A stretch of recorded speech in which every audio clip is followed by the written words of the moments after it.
Cependant, je considérais mes danseuses, mes chanteuses et les courtisanes de ma ville.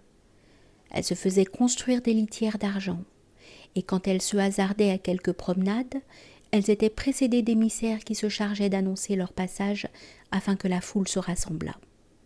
Alors elles écartaient le voile de soie de leur visage, quand les applaudissements les avaient suffisamment excédés et tirés d'un sommeil fragile, et elles daignaient céder au désir de la foule en inclinant leur blanc visage vers son amour.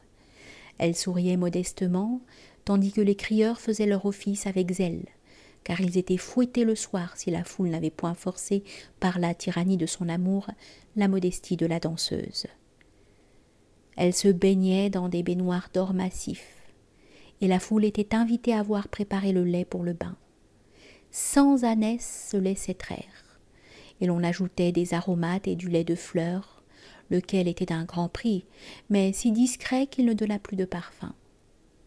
Et je ne me scandalisais point, car en fin de compte, l'activité de mon territoire était peu absorbée par l'extraction de ce lait de fleurs, et le prix qu'il coûtait était illusoire.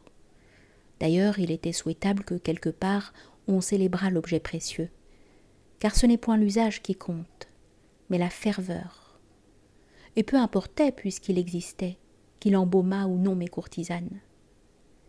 Car j'ai toujours eu pour discipline, quand mes logiciens me disputaient, de considérer mon territoire dans sa ferveur, prêt à réagir si seulement il s'occupait trop de dorure et alors négligeait le pain, mais ne sévissant point contre une dorure mesurée qui seule faisait la noblesse de son travail, et me préoccupant peu du destin de cette dorure qui ne servait point dans l'usuel, pensant que son meilleur destin était encore d'orner une chevelure de femme plutôt qu'un monument stupide.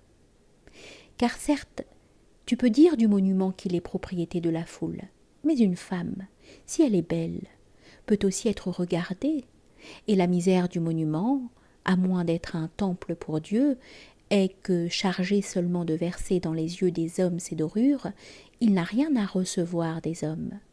Mais la femme, si elle est belle, appelle les dons et les sacrifices, et elle t'enivre de ce que tu lui donnes, non de ce qu'elle te donne.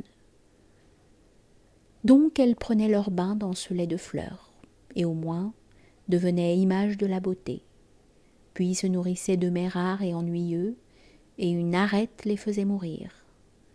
Et elles possédaient des perles qu'elles perdaient. Et ne me choquait point la perte des perles, car il est bon que les perles soient éphémères.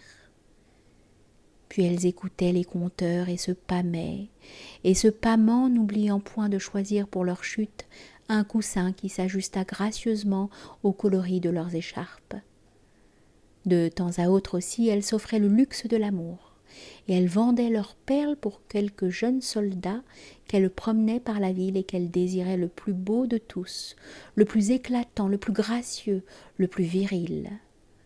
Et le soldat naïf, le plus souvent, était ivre de reconnaissance, croyant recevoir quelque chose alors qu'en vérité, il servait d'abord leur vanité et favorisait leur tapage.